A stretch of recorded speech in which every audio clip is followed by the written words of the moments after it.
ایک ذکر ہے جو کہ شب 23 رمضان کو بڑے بڑے علماء نے اس کو ذکر کیا، آیت اللہ حسن زادہ عاملی. یعنی شب 23 رمضان کے اعمال میں خاص طور پر ایک ذکر ہے کہ جس کو اگر ایک مخصوص تعداد میں جو بھی آگے چل کر ذکر ہونے والی ہے، اور بہت مختصر سا ذکر ہے، ایک آدھی لائن کا ذکر ہے بس، اور اس میں پروردگار عالم کے کچھ نام ہیں. تو فرماتے ہیں آیت اللہ حسن زادہ عاملی، ان کی کتاب 1001 نکتہ، 1001 نکتہ. اچھا، ایک ان کی کتاب کا نام ہے 1001 کلمہ، یہ نہیں ہے بلکہ 1001 نکتے کی بات ہو رہی ہے. 1001 نکتہ یہ آیت اللہ حسن زادہ عاملی کی کتاب ہے. اس میں جو نکتہ نمبر 792 بیان ہوا ہے، تو اس میں اپنے اساتذہ کے اعتبار سے نقل فرماتے ہیں آیت اللہ حسن زادہ عاملی کہ اعمال شب 23 رمضان میں انہوں نے اس بات کو ذکر کیا ہے کہ اگر شب 23 رمضان سجدے میں جا کر اس ذکر کی تلاوت کرے جو ابھی آپ کے سامنے ذکر ہونے والا ہے، تو ملائکہ الہی نازل ہوں گے اور اس کے دل کو تمام کثافتوں، نجاستوں اور گندگیوں سے پاک کر دیں گے. اور آگے انہوں نے لکھا ہے کہ مجرب جدن، یعنی یہ بہت ہی تجربہ شدہ یہ والا عمل ہے، بہت زیادہ تجربہ شدہ ہے کہ اس ذکر کو شب 23 رمضان میں اس ذکر کو ایک مخصوص تعداد کے اندر پڑھا جائے. اچھا، جو کتاب مطلع انوار جو کہ آیت اللہ سید محمد حسین حسینی تہرانی کی لکھی ہوئی کتاب ہے، اس کی جلد نمبر 2 ہے. یہ تو خیر 12ویں جلد ہے جس کا ٹائٹل آپ کے سامنے ہے، لیکن اس کی جو دوسری جلد ہے اس میں آیت اللہ علی آقا قاضی، آیت اللہ یہ محمد حسین حسینی تہرانی ہے جنہوں نے مطلع انوار کے اندر یہ بات لکھی ہے کہ جو وصیتیں آیت اللہ علی آقا قاضی نے کی تھی، ان میں ایک یہ بھی تھی کہ یہ شب 23 رمضان کو یہ والا ذکر پڑھا جائے، یا طہرو یا طاہرو یا طہورو یا طہورو یا طہارو، یہ اس ذکر کو پڑھا جائے، اس ذکر کو پڑھا جائے. اچھا، یہ جو ذکر ہے یا طہرو یا طاہرو یا طہورو یا طہورو یا طہارو، فرماتے ہیں کہ جس وقت آدھی رات گزر جائے، اس وقت نہ انسان نے بہت زیادہ کھایا ہوا ہو، نہ بالکل ہی بھوکا ہو، اور باوضو ہو کر قبلہ رخ ہو کر سر کو سجدے میں رکھ کر اس ذکر کو 225 مرتبہ تلاوت کرے. آیت اللہ علی آقا قاضی فرماتے تھے، جو بڑے بڑے عرفاء کے بھی استاد تھے، انہوں نے اس ذکر کو نقل کیا ہے. 225 مرتبہ اس ذکر کی تکرار کرے. تو اگر اس ذکر کی تکرار کرے گا تو آیت اللہ حسن زادہ عاملی بھی فرماتے ہیں اور دیگر علماء بھی کہ ملائکہ آسمانی نازل ہوں گے اور اس کے دل کو تمام کثافتوں اور گندگیوں سے پاک کر دیں گے، کیونکہ پروردگار کے یہ جو نام ہیں، جو اس کے اسماء ہیں، جس کے اندر طہارت اور کا ایک مبالغہ اور وہ اس کے اندر اس کا اظہار ہوتا ہے، یعنی بہت زیادہ طہارت. تو ان اذکار کی برکت سے، ان ناموں کی برکت سے وہ ملائکہ آسمانی نازل ہوں گے اور اس کے دل کو بھی پاک و پاکیزہ بنا دیں گے. یہ شب 23 رمضان کا ایک خاص ذکر ہے جو کہ آیت اللہ علی آقا قاضی نے اس کو نقل کیا ہے. اور اس کے علاوہ آیت اللہ مبشر کاشانی، انہوں نے بھی اس ذکر کو لکھا ہے. آقائے احمد عابدی جو حوزہ علمیہ قم کے بہت معروف ایک استاد ہیں، انہوں نے بھی اس کی بہت تاکید کی ہے. تو بہرحال البتہ یہاں ایک بات رہے کہ یہاں اللہ کی جو طہارت ہے اور اس کی پاکیزگی میں انتہائی پاکیزگی کی تعریف کی گئی ہے ان اذکار کے اندر. یعنی اس پاکیزگی کے ذکر کی برکت سے اس رات ہمارے نفس کو بھی پاکیزگی نصیب ہو جائے گی اگر 225 مرتبہ، یا بعض جگہ پہ 235 بھی لکھا ہوا ہے. تو بہرحال اگر اس ذکر کو اس انداز سے پڑھا جائے.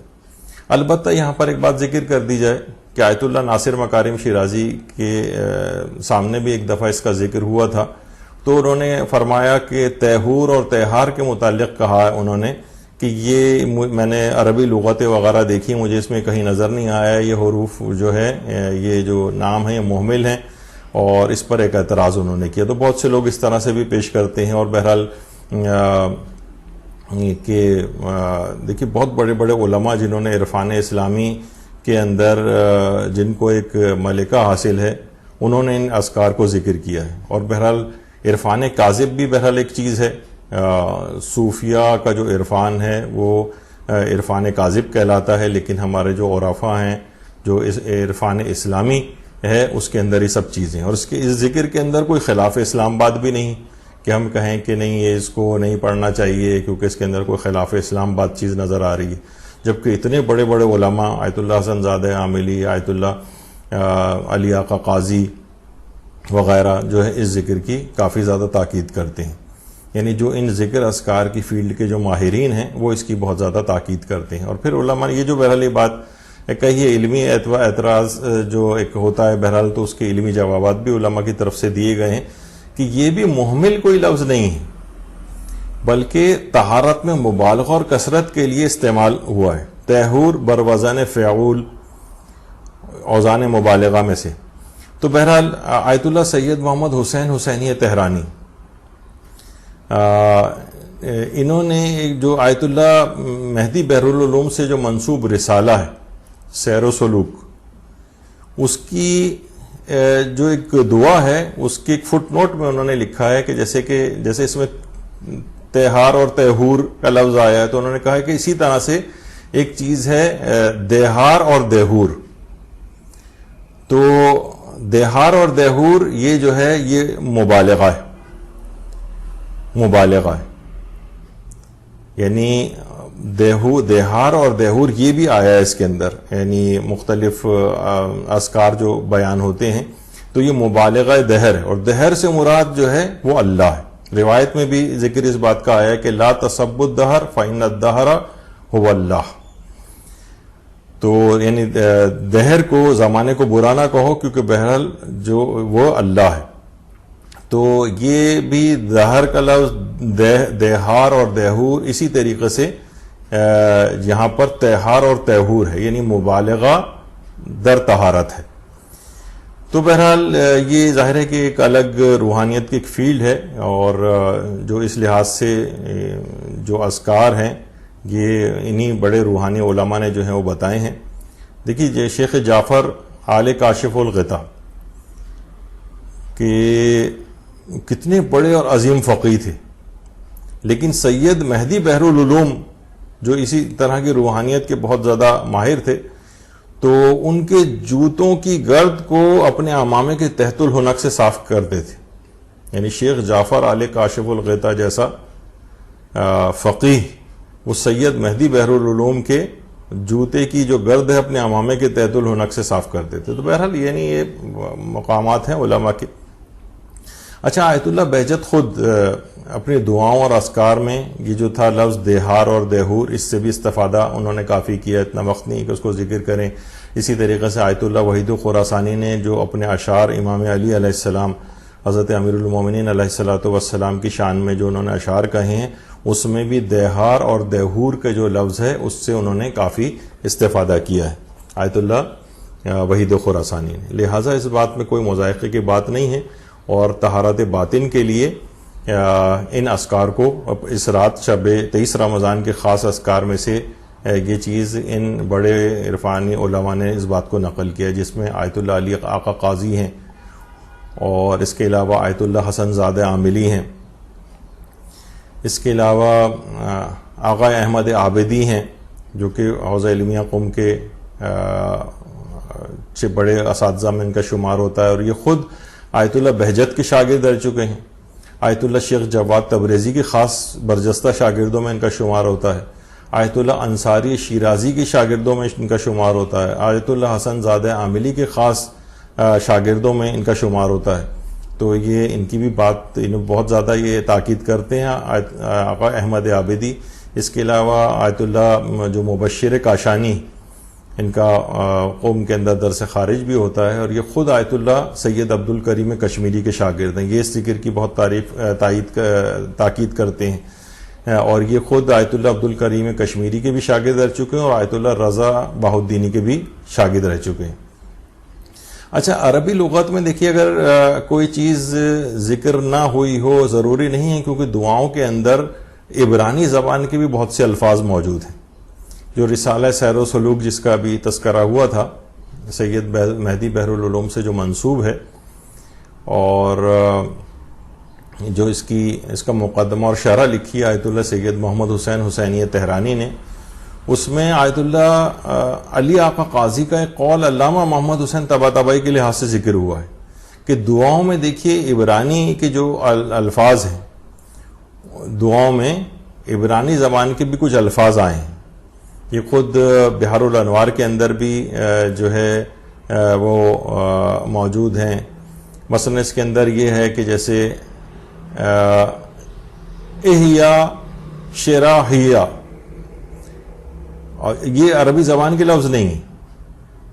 اچھا، جب یہ عبرانی زبان کے، یہ عبرانی کلمات ہیں، اور اس کا جو عربی کے اندر ٹرانسلیشن بنتا ہے وہ کچھ علماء کہتے ہیں یا حنانو یا منانو بنتا ہے اس کے معنی، یا کچھ کہتے ہیں یا حیو یا قیوم بنتا ہے. یعنی روایات کے اندر جو مختلف دعائیں آئی ہیں ان میں عبرانی کے الفاظ بھی آئے ہیں. اور بہرحال تو یہ جو ہے دعا کہ اس کے اندر جب انسان سجدے کی حالت میں جا کر اس کو پڑھتا ہے 225 دفعہ یا 235 دفعہ، اس دعا کو اگر پڑھے گا تو ملائکہ آسمانی نازل ہوں گے اور اس کو طہارت باطنی، یعنی اس کے اندر پاکیزگی نفس جو ہے وہ اس کو عطا فرمائیں گے. اور یہ جو ابھی آپ نے سنا تھا کہ احیا شراحیہ، یہ آصف ابن، یہ روایت میں چیز ملتی کہ آصف ابن برقیہ نے جو تخت بلقیس جو لے کر آئے تھے اور ان کے پاس اسم اعظم کا جو علم تھا، اس میں یہ والے کلمات بھی شامل تھے. تو بہرحال اس ذکر کو 235 دفعہ یا 225 دفعہ پڑھنا یہ طہارت قلبی کے لیے بہت مفید ہے، اور ملائکہ آسمانی نازل ہوں گے اور اس کے دل کو تقوی و پرہیزگاری کے ساتھ جو ہے وہ آراستہ کریں گے. تو یہ ایک ذکر ہے، اس کو اس طور پر پڑھنے میں کوئی قباحت نہیں ہے، پڑھا جا سکتا ہے، جبکہ اتنے علماء کی اس سلسلے میں تاکید بھی آئی ہے. تو اس رات کا آغاز اس انداز سے ہوگا. اچھا، پھر دیکھیے اس رات کا جو سب سے بڑا عمل ہے وہ کون سا ہے؟ اس رات کا سب سے بڑا عمل، اس رات کا دیکھیے سب سے بڑا عمل وہ ہے جو کہ آیت اللہ شبیری زنجانی نے بھی اپنے دروس کے اندر ذکر کیا ہے کہ دیکھیے شب قدر ماہ رمضان کی افضل ترین رات ہے، اور اس رات میں مذاکرہ علمی یہ بہت زیادہ سفارش شدہ ہے. مذاکرہ علمی مذاکرہ، اور علمی مذاکرے کا آیت اللہ شبیری زنجانی ان کا درس خارج ہو رہا ہے، فرماتے ہیں کہ مذاکرہ علمی کا ایک مصداق مسائل شرعیہ کا یاد کرنا ہے. علمی اور دینی کتب کا مطالعہ یہ اس رات سفارش شدہ ہے. اس کے علاوہ بھی انہوں نے فرمایا کہ اس رات انفاق کرنے کی بھی، یعنی اللہ کی راہ میں خرچ کرنے کی بھی اس رات میں کافی تاکید ہے. صلہ رحمی کرنے کی بھی اس رات میں کافی تاکید آئی ہے. البتہ فرماتے ہیں کہ دو چیزیں سب سے زیادہ مہم ہیں، یعنی موسٹ امپورٹنٹ دو چیزیں.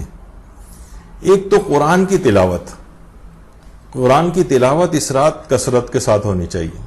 ابھی ہم ذکر کریں گے آگے چل کر کہ خاص طور پر، ویسے تو پورا قرآن ہی ہے، اب اس میں سارا قرآن ہی اہم ہے، لیکن بہت ہی زیادہ اہم جو اس رات کو خصوصیت کے ساتھ پڑھنے والے سورے ہیں وہ کون سے، وہ بھی آگے چل کر تذکرہ ہوگا. تو قرآن جس کی فرماتے ہیں کہ جس کی تلاوت کی بہت زیادہ تاکید کی گئی ہے، یہ دو چیزیں سب سے موسٹ امپورٹنٹ ہیں آج کی رات. اور دوسری چیز جو ہے وہ ہے مطالعہ کتب شرعی و یادگیری احکام، یعنی شرعی کتابوں کو، کیونکہ دینی کتابیں تو بہت ساری کتابیں ہیں. آپ جو ہے اسلامی اقتصادیات کی کتاب بھی اٹھا سکتے ہیں، اس طرح یہ وہ بھی ساری اسلامی چیزیں ہیں. لیکن فرماتے ہیں کہ کتب شرعی، یعنی جس کے اندر شرعی احکام ہوں، یعنی ان کا مطالعہ کیا جائے، اور وہ یادگیری احکام کو یاد کرنا، یعنی اس طرح سے اس کو پڑھنا کہ وہ آپ کو یاد ہو جائیں. یہ خاص الخاص آج کی رات کا جو بہت ہی اہم ترین عمل ہے. مدرسے کی پوری کوشش ہوتی ہے کہ اس رات کم سے کم 50-100 فقہی مسائل وغیرہ کا ایک بنچ بنا کے اس کو ہم اس کے اوپر شیئر کر دیتے ہیں، تاکہ لوگ اس رات کو کم سے کم ان مسائل کو پڑھیں اور دوسروں کو بھی اس کو فارورڈ کریں. اچھا، اسی لحاظ سے شیخ صدوق کے متعلق یہ بات کہی جاتی، یہ شیخ صدوق کی قبر مبارک ہے. شیخ صدوق اپنے استاد کے حوالے سے بیان کرتے ہیں، مفاتیح الجنان میں بھی یہ بات آئی ہے کہ وہ فرماتے تھے کہ جو شخص بھی 21ویں اور 23ویں رمضان کی راتوں کو مسائل دینی بیان کرتے ہوئے گزارے تو وہ سب لوگوں سے افضل ہے. اس رات کا جو سب سے افضل عمل کرے گا، یعنی 21ویں اور 23ویں راتوں کو مسائل دینی بیان کرتے ہوئے گزارے. ایک دوسرے کو آپ کم سے کم اوتھینٹک جو ذرائع سے آپ کے پاس مسائل شریعہ آئے ہوں وہ ایک دوسرے کو فارورڈ کریں. کسی جگہ ایک گھر میں ہی بیٹھ کر کچھ لوگوں کو کچھ مسائل دینی توضیح المسائل سے پڑھ کر یا ان پوسٹ وغیرہ کے ذریعے پڑھ کر لوگوں کو اگر بتائیں، تھوڑا سا وقت اس کے اندر لگائیں، کم سے کم 1 گھنٹہ اس کے اندر اگر لگائیں تو یہ سب سے افضل ترین ہے. اور یہ تمام لوگوں میں شیخ صدوق اپنے اساتذہ کے حوالے سے بیان فرماتے ہیں کہ یہ تمام لوگوں میں سب سے زیادہ افضل ہو جائے گا. یعنی خود بھی دینی مسائل سیکھ رہا ہے اور دوسروں کو بھی یہ مسائل سکھا رہا ہے. تو بہرحال دیکھیے کہ یہ جو توضیح المسائل وغیرہ پڑھنا ہے عام طور پر لوگوں کو بہت خشک اور اس طرح کی چیز لگتی ہے. بہرحال اس کے اندر بھی ایک پیغام ہے، یعنی اتنے اہم چیز ہے ان احکامات شریعت کے. اتنی اہم ترین رات کو دیکھیے پورا سال پڑا ہے. آج کی رات تو کہا جانا چاہیے تھا بھائی مسائل وسائل اور یہ علم حاصل کرنے کے لیے تو پورا سال پڑا ہے، تو فقط یہ آج کی رات تو دعاؤں میں، صرف مناجات میں، صرف نمازوں میں لگانی چاہیے تھی. سب سے زیادہ افضل عمل پھر علم، یہ مسائل شریعہ کا حاصل کرنا قرار دیا گیا اس کے باوجود، تاکہ اس میں ایک یہ بھی ہے کہ یہ کیونکہ پورے سال کا آغاز آپ کی زندگی کا اس رات سے ہو رہا ہے، تو لہٰذا اس کے اندر ایک پیغام یہ بھی ہے کہ اس بات کو جو اس میں آپ کو پریکٹس کرائی جا رہی ہے مسائل شریعت کو یاد کرنے کی، یہ سلسلہ پھر پورے سال چلنا چاہیے. تو بہرحال یہ تمام چیزیں ایسی ہیں کہ جس کی بہت اہمیت ہے. لوگ عام طور پر دیگر چیزوں کے اندر بہت زیادہ مصروف ہو جاتے ہیں اور یہ سب سے اہم اور افضل ترین عمل جو ہے اس رات کا اس کو فراموش کر دیتے ہیں. اس کی طرف ہونی چاہیے توجہ. یہی وجہ ہے کہ آیت اللہ جوادی عاملی فرماتے ہیں کہ اس دنیا میں کوئی بھی چیز علم دین کے حصول سے برتر نہیں ہے. بعض اوقات کہہ دیا جاتا ہے کہ بھئی دیکھیں یہ اور بھی چیزیں ہیں، فزکس، کیمسٹری، یہ بھی کون سا غیر دینی چیز ہے. وہ ٹھیک ہے، اس پہ ہماری ان تمام چیزوں کی اہمیت سے کسی کو انکار نہیں ہے، لیکن بہرحال اصل علم دیکھیے وہی ہے کہ جس سے آپ کی آخرت سنور جائے.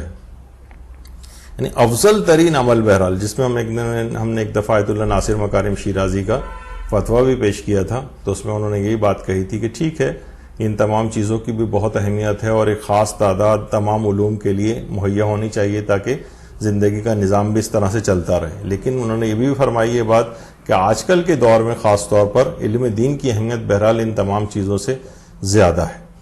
یعنی وہ تو اپنے طور پر چل ہی رہے ہیں، لوگ کر ہی رہے ہیں، لیکن بہرحال ایک علم دین کی افضلیت سے اس میں کسی کو انکار یا کوئی معذرت خواہانہ لہجہ اختیار کرنے کی ضرورت نہیں ہونی چاہیے.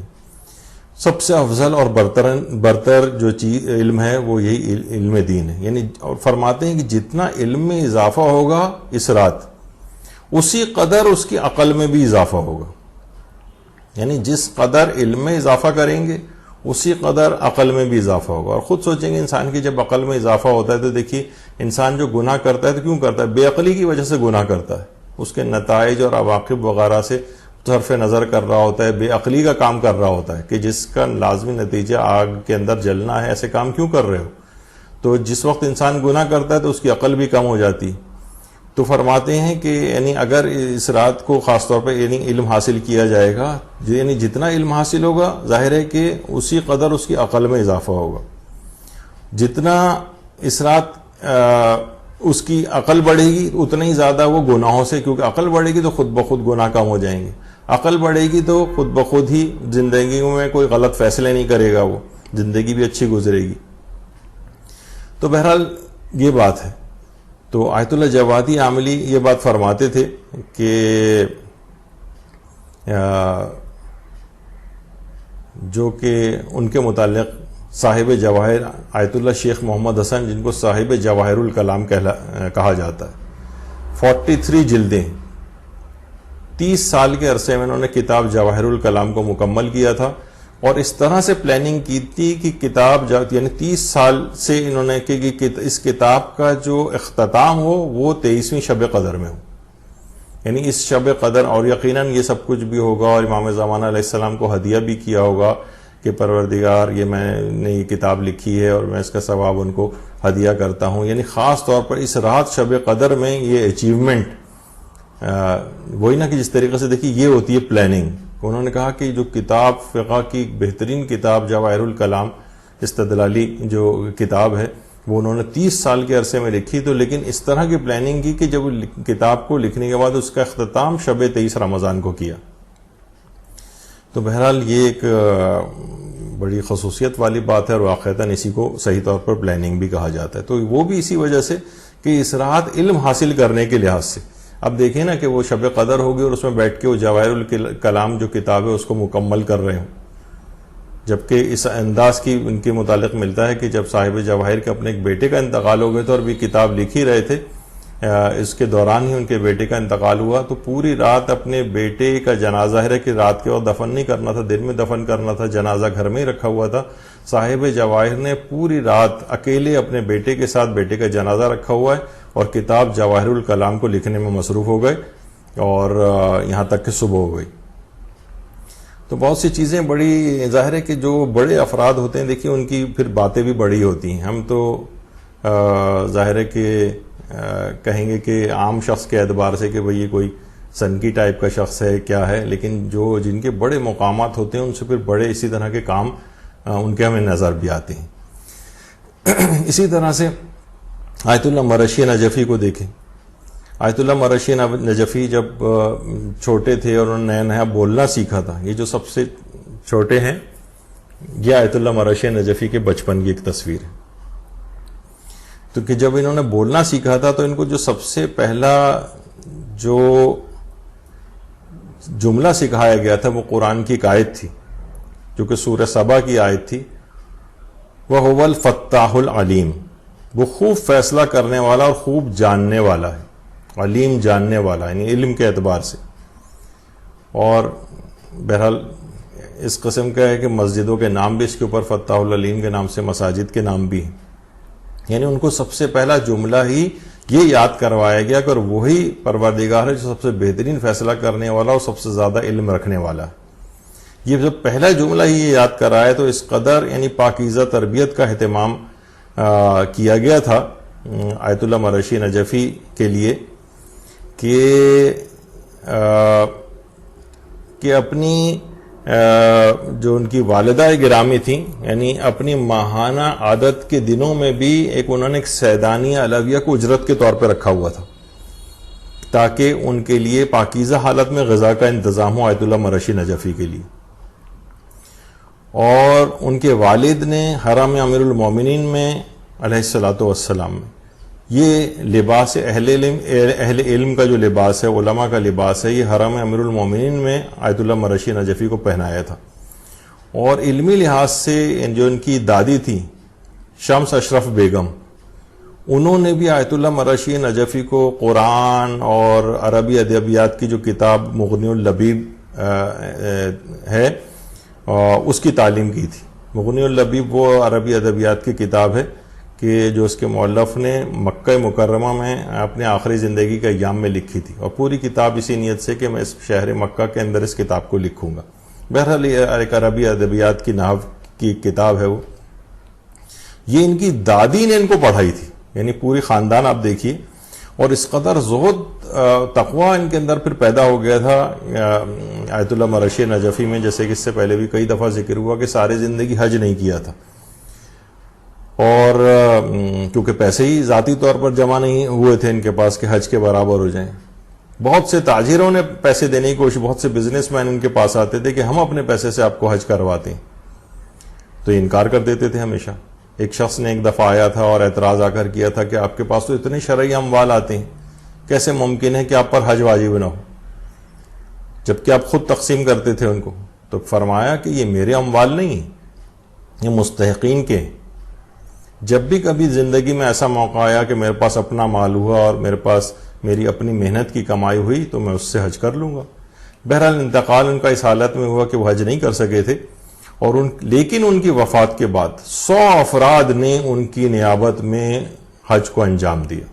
اللہم صلی علی محمد و آل محمد. یعنی بہرحال یہ کہ آیت اللہ مرشی نجفی اپنی اولاد کی بھی اسی طرح سے تربیت فرماتے تھے. روز سونے سے پہلے اپنی زندگی کے سبق آموز واقعات سناتے تھے, اکابرین علماء کے واقعات سناتے تھے, احادیث معصومین اور احکامات دین اسی وقت سونے سے پہلے اپنے بچوں کو یاد کرواتے تھے. تو بہرحال اس رات کو بھی والدین کے لیے یہ پیغام ہے کہ اس رات کو خاص طور پر اپنے گھر والوں کو احکامات دین سکھانے کے لیے کچھ نہ کچھ انتظام اس رات میں کیا جائے.